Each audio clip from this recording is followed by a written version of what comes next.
Doctor खासदार अमोल कोल्हे यांनी क्रांतीसूर्य महात्मा ज्योतिबा फुले यांची पगडी परिधान करत शेतकऱ्यांचा आसूड संसदेत व्यक्त केला. नमस्कार, आपण पाहत आहात सहारा समाचार. सध्या संसदेचं अधिवेशन सुरू आहे आणि या अधिवेशनादरम्यान डॉक्टर खासदार अमोलजी कोल्हे यांनी क्रांतीसूर्य महात्मा ज्योतिबा फुले यांची पगडी परिधान करत शेतकऱ्यांचा आसूड संसदेमध्ये व्यक्त केला. पाहूया संसदेमध्ये डॉक्टर अमोल कोल्हे यांनी शेतकऱ्यांचे कुठले मुद्दे जे उपस्थित केले. बघूया हे सर्व मुद्दे. आतापर्यंत तुम्ही आपलं डिजिटल माध्यम सहारा समाचार हे सबस्क्राईब केलं नसेल तर आता सबस्क्राईब करा सहारा समाचारला. जय शिवराय अध्यक्ष महोदय, सबसे पहले मैं महात्मा ज्योतिराव फुले को अभिवादन करना चाहूंगा, कारण महात्मा फुल्यांनी लिहिलेला शेतकऱ्याचा आसूड हा सरकारच्या अनेक धोरणांवर ओढण्याची आता वेळ आलेली. अध्यक्ष महोदय, जहां देश की 2/3 आबादी खेती पर निर्भर है, वही खेती के लिए आवंटन है मात्र 3.1%. मार्केट इंटरवेंशन स्कीम हो या फिर प्राइस सपोर्ट स्कीम हो, उसके लिए आवंटन है 0. प्रधानमंत्री फसल बीमा योजना में कटौती है 23%. अध्यक्ष महोदय, माननीय प्रधानमंत्री जी ने महाराष्ट्र में आकर किसानों को गारंटी दी थी सोयाबीन को 6,000 रुपए प्रति क्विंटल दाम देने की, लेकिन एमएसपी मिली 4,800 और उसमें भी एमएसपी पर जो खरीद हुई वो खरीद है मात्र 20%. बाकी 80% किसानों को अपना सोयाबीन 3,500 4,000 में बेचना पड़ा, जहां की लागत का खर्चा है 7,000 रुपए प्रति क्विंटल. तो कैसे होगी कि किसान की आय दुगनी, और क्या हुई माननीय मोदी जी की गारंटी?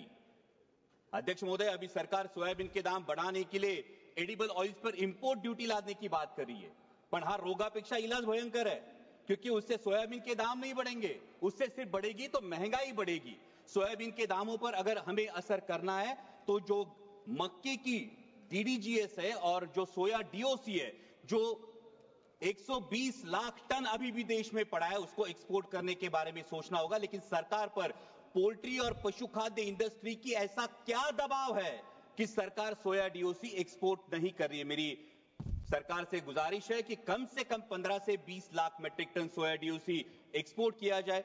और वैसा ही बहुत इंपॉर्टेंट मुद्दा है प्याज का. जब प्याज को एमएसपी देने की बात आती है तो सरकार कहती है कि प्याज जीवनावश्यक वस्तु नहीं है, लेकिन जैसे ही किसान को 4 पैसे मिलने का अवसर निर्माण होता है तो सरकार निर्यात पर पाबंदी लगा देती है, निर्यात शुल्क लाद देती है और कहती है प्याज तो जीवनावश्यक वस्तु है. अध्यक्ष महोदय, हमारे देश में कई समाज ऐसे जो कभी भी प्याज नहीं खाते. हिंदुओं में भी चातुर्मास में 4 महीने प्याज नहीं खाया जाता, तो फिर प्याज जीवनावश्यक वस्तु कैसे हुई? अध्यक्ष महोदय, अगर ग्राहक को एक औसतन अगर कंजम्पशन देखें तो 5 से 6 किलो औसतन कंजम्पशन होता है. 60 रुपए किलो में भी अगर प्याज खरीदना पड़ता है ग्राहक को, तो भी सिर्फ 300 350 रुपए उसका खर्चा होगा, जो आपके मोबाइल रिचार्ज से भी कम है.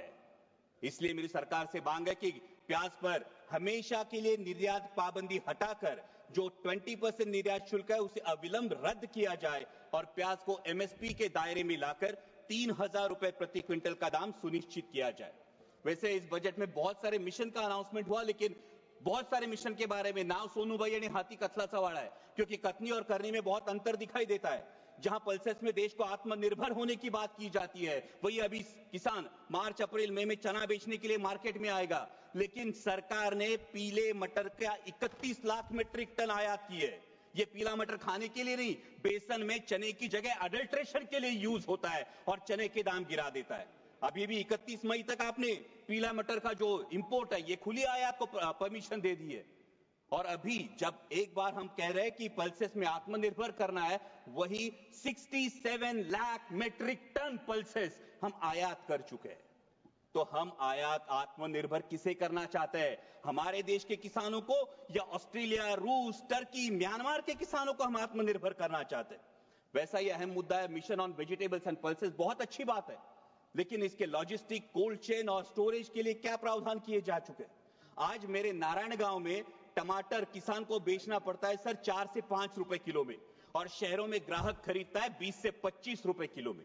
इस मुनाफे पे क्यों कोई भी नियंत्रण नहीं है? और इसका कारण है ये बिचौलियों की श्रृंखला. इसके बारे में सरकार को विचार करना चाहिए. वैसा ही अहम मुद्दा है प्रधानमंत्री फसल बीमा योजना, जो योजना बार बार किसानों के लिए कम और बीमा कंपनियों के लिए ज्यादा फायदेमंद साबित हो रही है. इस साल का प्रीमियम है सर 10,000 करोड़. बीमा कंपनियों को जो प्रीमियम मिला है वो है 10,000 करोड़ का. और नुकसान भरपाई का जो भुगतान है वो है मात्र 680 करोड़, 7% से भी कम। और सभी नियम सिर्फ किसानों के लिए। बीमा कंपनियां तो कोई नियम फॉलो ही नहीं करती। इसका मतलब योजना किसानों के लिए, पैसा सरकार का यानी टैक्स पेयर का, और भला हो रहा है बीमा कंपनियों का। इसे मराठी में कहते हैं आंधळ दळते आणि कुत्र पीठ खाते। और एक बहुत अहम मुद्दा है, महाराष्ट्र की महायुति सरकार में सत्ता में आने से पहले किसानों से वादा किया था ऋण माफी का। सरकार के इस आश्वासन की वजह से किसान अब ऋण माफी की तरफ आस लगाए बैठे हैं और मार्च एंड होने की वजह से बैंक किसानों के पीछे रट लगाई है। आज महाराष्ट्र में हर दिन 7 किसान आत्महत्या कर रहे हैं। क्या कृषि प्रधान देश के लिए ये सम्मानजनक बात है? और अंत में 2 ही मुद्दे सर। अभी अमेरिका में सत्ता परिवर्तन होने के बाद अमेरिका ने कहा है कि भारत ने अपना एग्रीकल्चर मार्केट अमेरिका के लिए खोलना चाहिए और इससे भारत के किसानों के पे एक बड़ा संकट मंडरा रहा है। लेकिन सरकार ने अभी तक इसमें कोई स्पष्टता नहीं दी है, क्योंकि अमेरिका का किसान सोयाबीन का जो उत्पादन लेता है अध्यक्ष महोदय, वो 30 लाख क्विंटल पर हेक्टर लेता है, लेकिन हमारे देश का किसान सिर्फ 10 लाख क्विंटल पर हेक्टर लेता है। क्योंकि अमेरिका के किसान को जेनेटिकली मॉडिफाइड जीएम वैरायटी लगाने का अधिकार है, हमारे किसान को नहीं।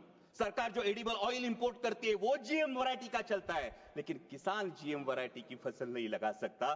तो कैसे होगा? जहां अमेरिका अपने किसान को सक्षम कर रही है, वही हमारे विश्व गुरु देश का किसान अभी भी एमएसपी के लिए जूझ रहा है। सर, प्रधानमंत्री जी ने एक बहुत प्यारी बात कही महाकुंभ के बारे में वक्तव्य देते वक्त। उन्होंने कहा कि नदी उत्सव मनाना चाहिए, लेकिन ये नदी उत्सव नदियों का खोलीकरण, रुंदीकरण और पुनरुज्जीवन होगा, तभी असली नदी उत्सव होगा। सर, महाराष्ट्र में कैलाश नागरे जैसा एक युवा प्रगतिशील किसान अगर खेतों को पानी नहीं इसलिए खुदकुशी करता है, तो क्या ये हमारे पॉलिसी पे तमाचा नहीं है?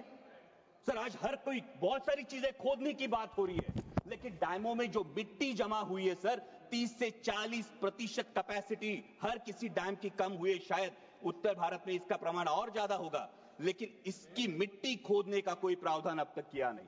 अंत में इतना ही कहूंगा सर, मैं सरकार से गुजारिश करता हूं कि हमारे देश को, किसान को पर्याप्त पानी, अच्छी क्वालिटी का बीज, उत्पाद को सही दाम और इंटरनेशनल मार्केट में कंपीट करने के लिए फ्री हैंड दीजिए।